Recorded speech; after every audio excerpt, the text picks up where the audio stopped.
It's going to be, I think, a very important speech on trade. It is clear that their only message is resist, while the president's message is that of a solution and providing better opportunity for all Americans. All right, it is Tuesday, January 30th. President Trump addressing the nation in his first ever State of the Union tonight. The aggressive agenda that he is expected to lay out as even more Democrats boycott the speech. The number 2 man at the FBI out as the 4-page controversial memo allegedly detailing improper use of surveillance is sent to the president. Will he release it? And Old Glory under fire, fury as a college professor tricks his students into stepping on the American flag. The disgust over a disguised doormat. We'll tell you about that. Fox and Friends First continues right now.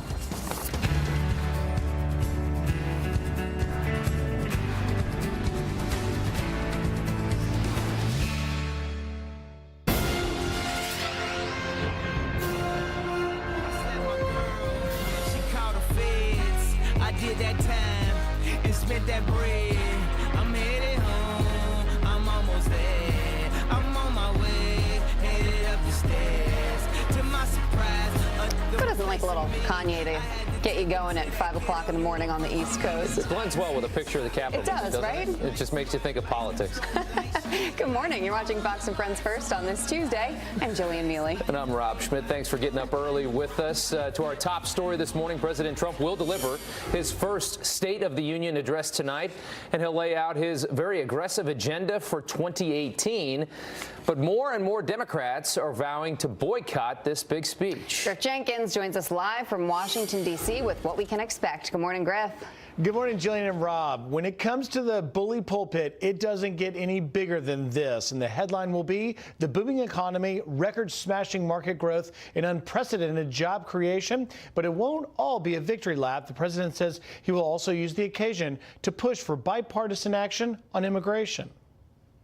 We worked on it hard, cover a lot of territory, including our great success with the markets and with the tax cut.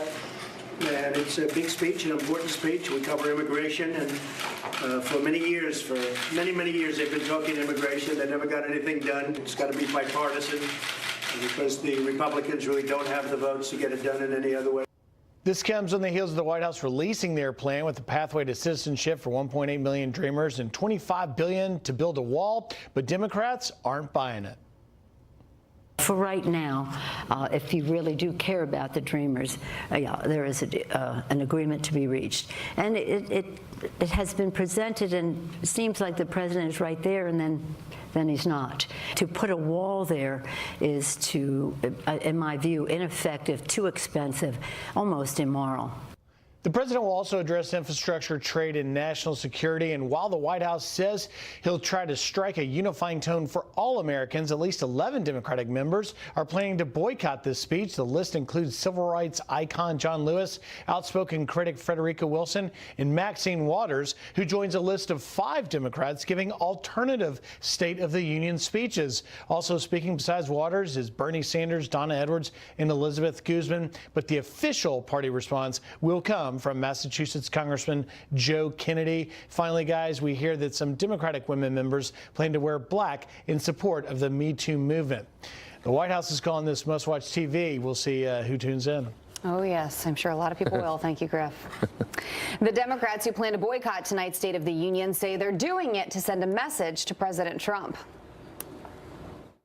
For the sake of the institution, I cannot give this man who does not respect me the respect to be in that audience. I would rather skip this than listen to the rhetoric coming from a White House that has done away with decency. But Mercedes Schlapp, White House senior advisor for strategic communications, says the only message that they are sending to voters is that they don't want to see this administration succeed. You have leftist Democrats who decide to hang out with the celebrities at the Grammys, while you have President Trump talking about the forgotten Americans, the forgotten men and women, and that agenda, which, as we know, is an agenda that resonates across party lines. When you're talking about job growth, when you're talking about deregulation that impacts real businesses, where you're having companies coming back, over 250 companies basically giving bonuses and increasing their wages. This is a positive story to tell. This is about expanding opportunities for all Americans. And what you're seeing with the Democrats is an out-of-touch elite mentality where, in fact, they have no agenda. They have no solution. And this isn't a new tactic for Democrats. More than 50 refused to show up to the president's inauguration last year. President Trump now has the final say after the House Intelligence Committee voted to publicly release this controversial FISA memo that's been put together by the Republicans. It details alleged FBI surveillance abuses. Meantime, the Bureau is facing a major shakeup. Todd Pyro here with a look at what's next. If we can even guess that, Todd. Jillian and Rob, good morning. Quite a day. As America wakes up this morning, its people are one step closer to learning exactly what is in that 4-page document described by GOP lawmakers as shocking, troubling, and alarming. Those who have seen it say it reveals what role the anti-Trump dossier played in trying to get a surveillance warrant on at least one Trump associate. President now has 5 days to decide whether he has any objections before the memo can be publicly released. Congressman, that the perception may be that you're siding against the FBI and defending someone who is accused of being a Russian spy?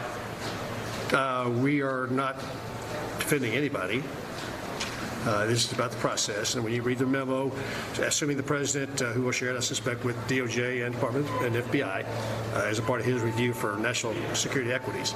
But when you read the memo, you'd be hard pressed to argue that we're defending anybody. Are you confident that releasing this memo does no damage to national security?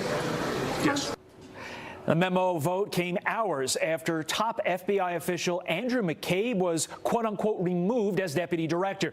He is taking terminal leave. That's using vacation time until he reaches his planned retirement in a matter of weeks. That means his days at the FBI are done.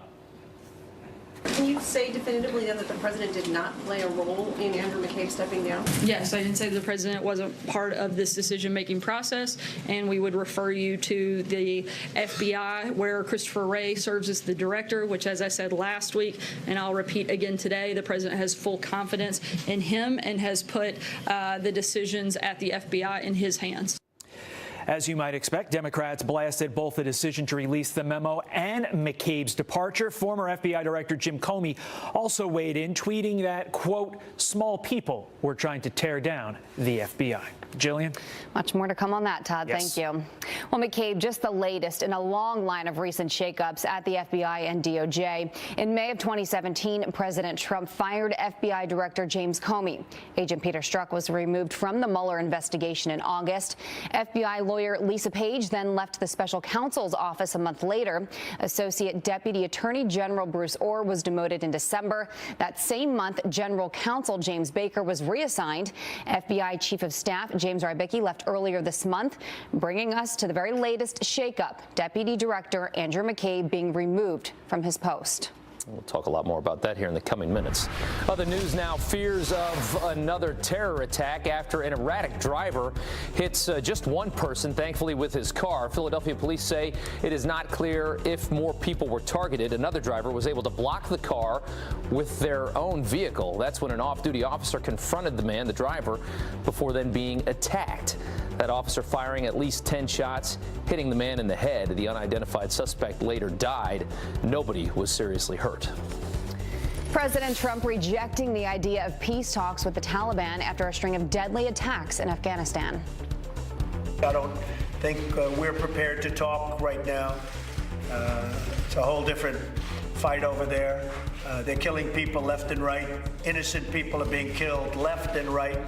There may be a time, but it's going to be a long time. A top U.S. general also saying the military defeat of ISIS could be just weeks away. U.S. Central Command General Joseph Votel making this claim after changes in the rules of engagement put in place by the Trump administration. ISIS has lost 98% of its land since President Trump took office.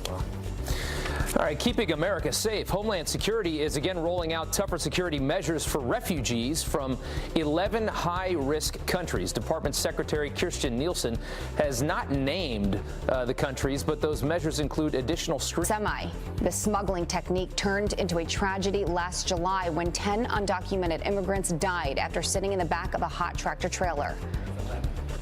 All right, a Fox Business alert. ExxonMobil, just the latest company to benefit from the president's tax plan, and the oil company announcing it plans to spend $50 billion pouring that into U.S. investments over the next 5 years. That's a lot of money. Exxon plans to increase oil production in Texas and New Mexico and build new manufacturing plants, creating thousands of jobs and more good news for the economy.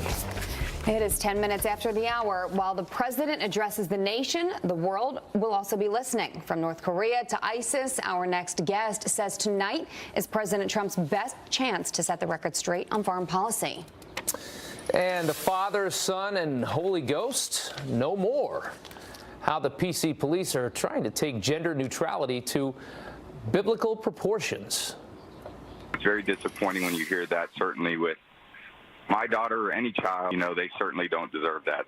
Maybe I'll speak with you guys some other time.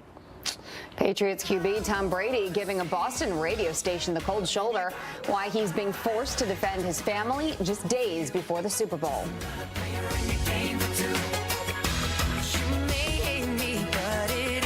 Morning and welcome back. President Trump's first State of the Union happening tonight, and one of the biggest topics he'll be hitting on is national security. So, how has President Trump's approach on foreign policy panned out over his first year? Here now to weigh in is former CIA analyst Fred Fleitz. Thank you for joining us this morning, Fred. So I'll just start off with, how do you think he's done in his first year? I think he's had a pretty successful year. I would add that on terrorism, I don't think people realize that ISIS soon will not control any territory in Iraq or Syria, and this is because of President Trump's policies. He changed the rules of engagement. He stopped micromanaging what was going on the ground. He trusted his generals. ISIS is still a global, worldwide terrorist movement, but it soon will not be an organization that controls territory. Well, right. ISIS has lost 98% of the territory that it once held. Just talk about how big of a deal that is. It's a significant blow to ISIS's reputation, its ability to recruit followers worldwide. It will not be able to use Iraq and Syria as a safe haven to promote terrorism worldwide. Now, it is moving into other ungoverned spaces. It's still trying to recruit followers over the internet. The battle's not over, but this was a significant blow to this organization. Well, right. The fact that you're making them have to rethink what their plan and their approach. And is a lot of this in part because of the more aggressive approach by the Trump administration? I think there's no doubt about that. And it's interesting that people on the left like to say, well, look, the president's just continuing Mr. Obama's policies. President Obama's policies against ISIS were very restricted. The bombings were restricted, and that's why ISIS was not going to be wiped out under Barack Obama or, frankly, under Hillary Clinton. It is President Trump who said, frankly, during the campaign, I want to bomb the hell out of them, and that's what we've done. We've spent a lot of time this last year, especially the last few months, talking about North Korea. And just last week, a couple days ago, new sanctions were handed down on North Korea. How do you think President Trump is doing as far as that's concerned? Well, let's be clear. President Trump inherited a mess. He said that. He's exactly right. But I think there have been some hopeful signs.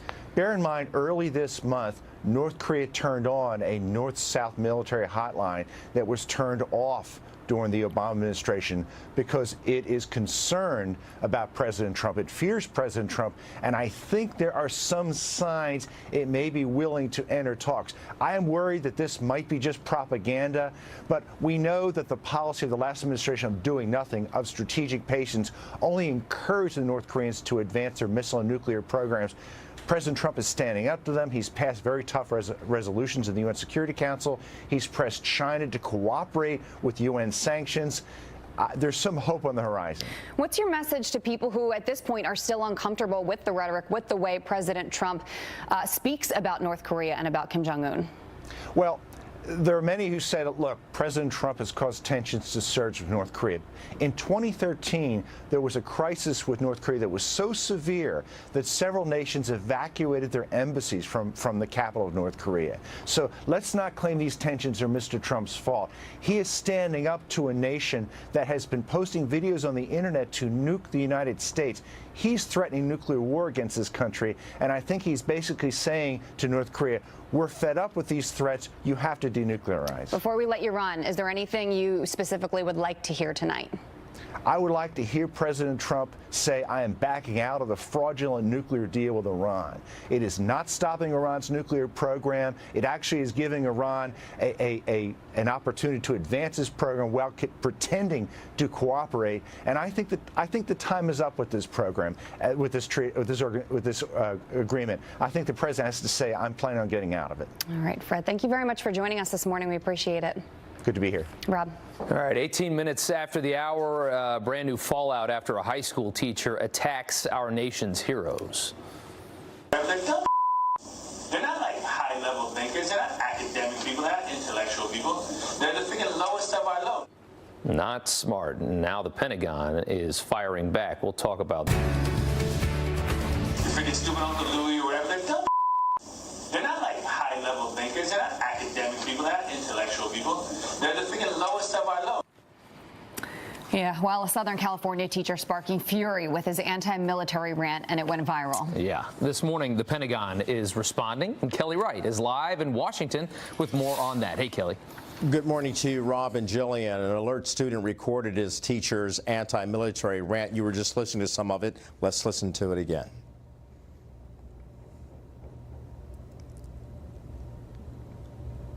All right, so actually we don't have that right now, so we'll go to what the Pentagon was talking about.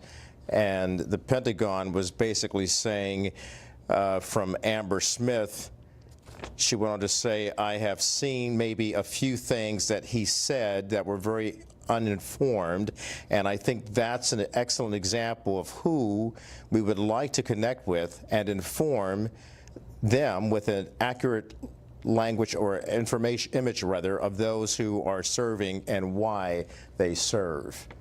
And that's from Amber Smith. And then we also heard information from Karen Vaughn, who is the Gold Star mother of a Navy SEAL, and we'll hear what she had to say. What the difference is not intellect, it's what's here in their heart. And it's something Mr. Salcido does not understand, and that's the heart of a warrior.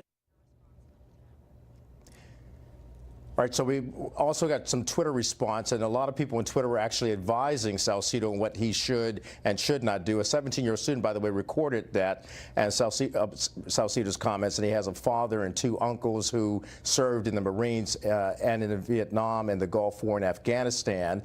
On the Twitter users, they're slamming Salcido, but some are teaching the teacher about those who serve.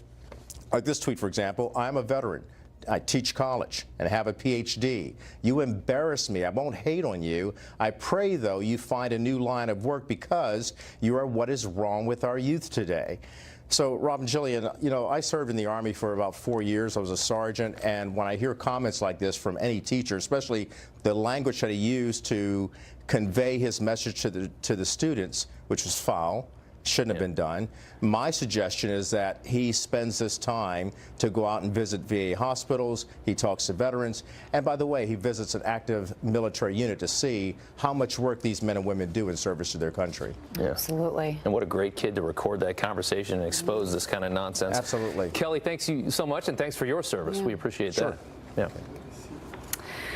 A major church deciding God is gender neutral. The Episcopalian Diocese of Washington, D.C., which oversees the National Cathedral, voting to replace prayer references like the Father and the Son with gender neutral pronouns. Church leaders also publicly supporting open borders and embracing transgenderism. Chief Wahoo on the chopping block. The Cleveland Indians removing their iconic logo from caps and uniforms. That'll begin in the year 2019. After years of debate, baseball's commissioner saying the depiction of a Native American is no longer appropriate for on-field use, noting the decision was made mutually. The team has already been phasing the image out on some uniform designs. Makes you wonder what's going to happen to the film Major League. Oh, yeah. It is 26 minutes after the hour. Democrats working overtime to stop the release of the controversial FISA memo. I believe that the memo as written is a brainwashing memo that relies on inaccurate facts. Well, now a central figure in the Russia investigation is bowing out early. Could this be the Democrats' worst nightmare? They certainly are worried about this coming out. Tom Fitton blew the lid off the Clinton FBI investigation, and he joins us live with his perspective coming up next.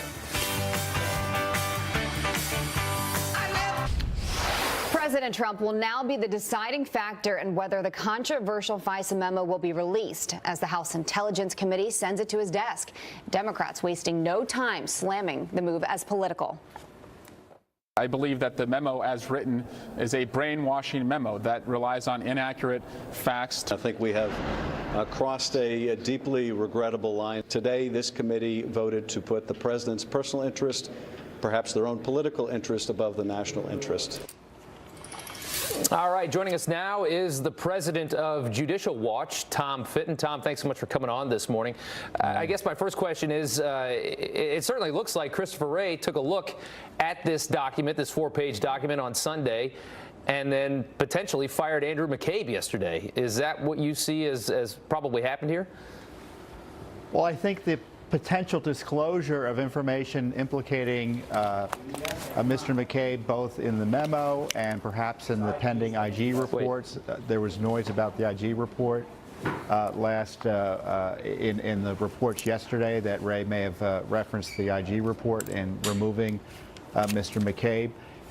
It's this sort of thing that results sometimes in public officials leaving. And, you know, unfortunately, unless this material is made public, either the memo or the IG report, a lot of public officials who otherwise shouldn't be there are going to remain in office. And this is why you're getting the intense blowback from the Democrats and their allies in the deep state on the release of the dossier memo. From what you've heard, from what you know, who's going to be hurt by this memo being released? Well, generally the DOJ and the FBI. I think Director Comey has a lot to answer for here. But in the end, I think this is about the Mueller investigation. Robert Mueller is relying on this dossier to investigate President Trump and justify his investigation. And a lot of the people involved in this abuse of power during the Obama administration were also involved in setting up the Mueller operation, including the targeting, the ambush interview of General Flynn that led to his plea deal. And subsequent criminal actions, prosecution and criminal activity, prosecutorial decisions by Mueller.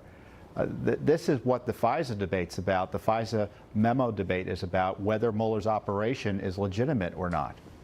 Well, Tom, I want to point something out because I watched Adam Schiff last night right after they made the decision, and he was very disappointed. And I think a lot of them, including him, seem mortified about this information coming out at this point. But Chris Wray, who Schiff made a solid effort to really point out is a Trump, somebody that Trump installed in the FBI, Christopher Wray has not really been that beholden to Trump in his time in the job. He has, really defended his FBI from a lot of the president's criticism. So if he did, in fact, read this memo and then fire Andrew McCabe, that is a really big deal because it's not like Chris Wray, the director of the FBI right now, is, under Trump's thumb by any stretch of the imagination. Yeah, Mr. Wray has talked about protecting the independence of the FBI. He supposedly was pushing back against removing McCabe prior to this his removal yesterday, saying that he would resign rather than fire McCabe beforehand. Mr. Wray is, I think, one of the concerns I have is that the FBI director only acts when pushed, and I think we know there was going to be disclosures that would have required Mr. McCabe's recusal or removal, and that's why Wray took these steps. And I have to wonder why he waited so long. Was it only the politics of it, or was it because there was something seriously new that he found? Right. Judicial Watch several months ago found that McCabe was compromised. He had a conflict of interest in the Clinton investigation, was involved anyway. He recused himself only a week before the election, and he used his FBI accounts at the government to promote his wife's campaign. all the info requiring his removal or justifying his removal has been out there for months. Mr. Wray is a little late to the game, but better late than never. Well, look, we've all seen a number of the text messages at this point, between Lisa Page and Peter Strzok, but now Judicial Watch has revealed the FBI refusing to turn over texts from newly removed Deputy Director Andrew McCabe. So I guess the question is, what's the connection now, the connection that we're all wondering and we don't know about between McCabe, Strzok, and Lisa Page as far as text messages go? Yeah, we sued for text messages of McCabe, and the FBI gave us documents, but no text messages. And we had good reason to believe the text messages exist. Did they all disappear? We see in the Peter Strzok, Lisa Page text messages, there's a reference to a meeting in Andy McCabe's office, and subsequently they talk about having this insurance policy, which is really outrageous, against President Trump in case he was elected. There are a lot of questions remaining about Mr. McCabe, so the fact that he retired or resigned or was pushed out should not stop the disclosures about what he was up to at the FBI from coming out. And I think Mr. Wray owes it to the American people to fully explain why it is Mr. McCabe is no longer number 2, because if he was removed for improprieties or abuses of power, we need to know that now. Because if McCabe if McCabe engaged in this misconduct or any misconduct, we want to know who else to hold responsible. Yeah. It's a fascinating story, and you guys over at Judicial Watch have done a fantastic job. And Tom, thanks so much for coming on early all these days to explain it to us. We really do appreciate it. All right. Thank you, guys. President Trump addressing the nation later tonight for his first State of the Union. That's right, and our own Janice Dean got to head down to Washington, D.C. for all the excitement ahead of his big speech. Is that why you're there, Janice, or did you just want to ditch the snowstorm that hit me when I was driving in this morning? Listen, we have snow right here in D.C. Can't you see it, Rob? It's right in the background here. Okay. Yeah, we've got sort of a snow sleety mix. We're going to talk about the weather, but you know how they say deuce on the loose, Steve Ducey on the loose? Well, it was Dean on the scene yesterday in D.C. I got to go see my friends at the D.C. Bureau. I got to go see my friends at the State Department. I got to go see my friends in the White House. Take a look. Do you think it helps that you're a mom when you do these briefings? I think so. I mean, especially having really young kids, I'm used to answering the same questions over and over again.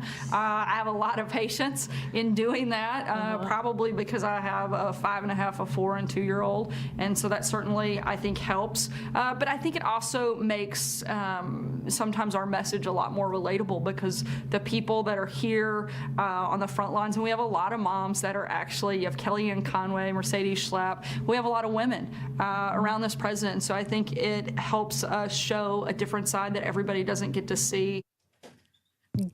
Go moms. We love moms here in D.C. We're going to talk to Sarah, of course, Sarah Sanders at the White House. We talked to Heather Nauert, my friend Heather Nauert at the State Department, and all our friends at the D.C. Bureau. And just to tease, Shannon Bream and I cut up a rug in her studio because she turns it into a disco studio on Fridays at midnight. Just a little insider tip there. So stay tuned for Fox and Friends. The first report coming up at 6:30. And of course, we're going to talk about the weather, because here in D.C., up towards the Northeast, we're getting a little bit of snow. Not a big deal, but it is going to cause some problems on the commute. Right here in D.C., it's around 39 degrees. It's going to be up to around 42 today. Sarah Sanders said they would love me if the temperature got up to 80. Don't know if that's going to happen, but you'll also see me at, in the press room doing my thing. Nice. So stay tuned to Fox and Friends. It was great, yeah. And the D.C. Bureau, those guys do a lot of the heavy lifting of this network. They are some great people that work down there. They've put together some great product. Janice, thanks so much for that. We appreciate it. You got it. See you soon. All right. You can see the flurries there. Yeah, I saw just a few of them there towards the end. Yeah, at least we're not alone. Yeah. It is 38 minutes after the hour. They're known for violent protests calling for the death of cops. So why is a public school honoring Black Lives Matter? Also, flag under fire, outrage after a college professor tricks students into stepping on the American flag. Can you believe this? Carly Shimkus is here with a look at that story. That's coming up. Good morning, Carly.